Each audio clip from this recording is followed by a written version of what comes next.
Hello and welcome to my channel. My name is Chris, if you don't know, and today I'm doing a review of Chanel Chance Eau Splendide. It's been a while since I've done a review, you guys. So if you don't know, if you have not been following my journey because I'm so famous, I'm joking. I'm in France, in the city of Mulhouse, and I went to Sephora and I got to smell the brand new Chance Eau Splendide Eau de Parfum.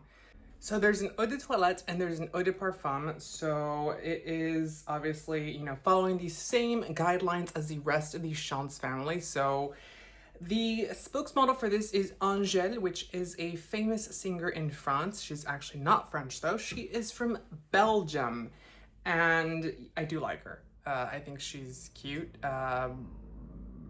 Timeless, maybe not, but that is a different thing altogether. The price point for this is pretty high. I am in France, so obviously I'm going to give you Euro prices. And I just gotta say, it's a little up there in price, you guys. Chanel is losing their mind.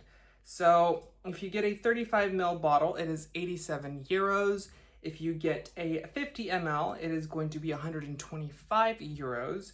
100 ml is going to be 172 euro. And that's a weird price, 172 euro. Why not just 170? What's the $2 for? Cigarettes?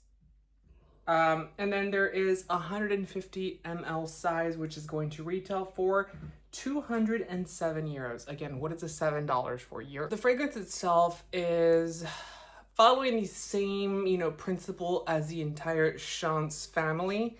It is going to be a very clean, very crisp, very beautiful. By the way, they also have launched a new, I don't want to say it's new, but a new package, a new format, a new bottle for Chanel number 5, the Eau de Toilette, which is not, they're marketing it as a new fragrance, but it's the Eau de Toilette. It smells identical to the rest of the fragrance line itself. We kind of get this principle of the clean, crisp, champagne-y type of fragrance. My favorite one in this range is the Eau Fraiche, followed by Eau Tendre.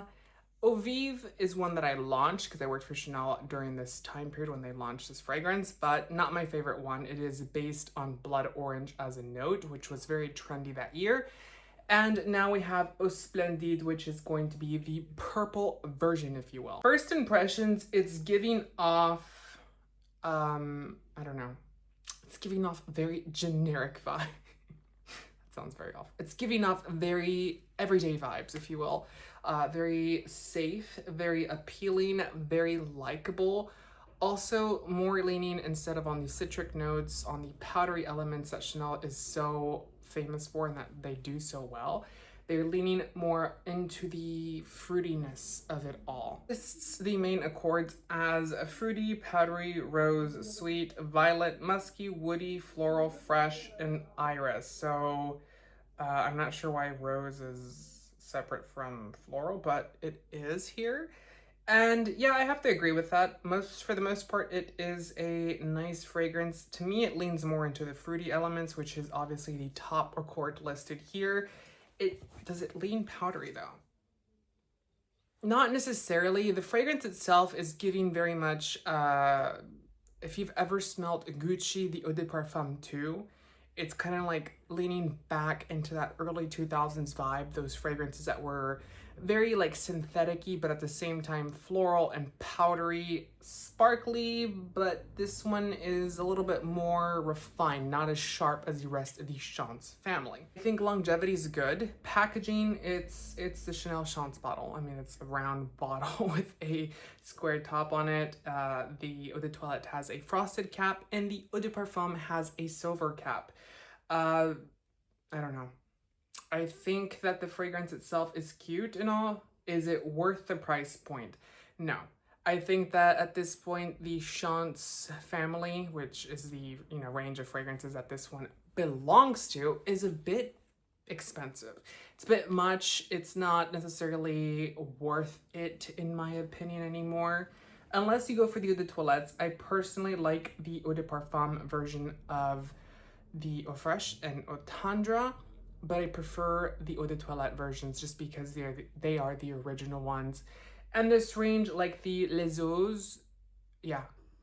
like the Les Eaux is and was meant to be an entry point into Chanel, and now it's quite expensive, like the rest of the entire brand itself. So I don't know. What do you think? Do you think the price point is a bit high?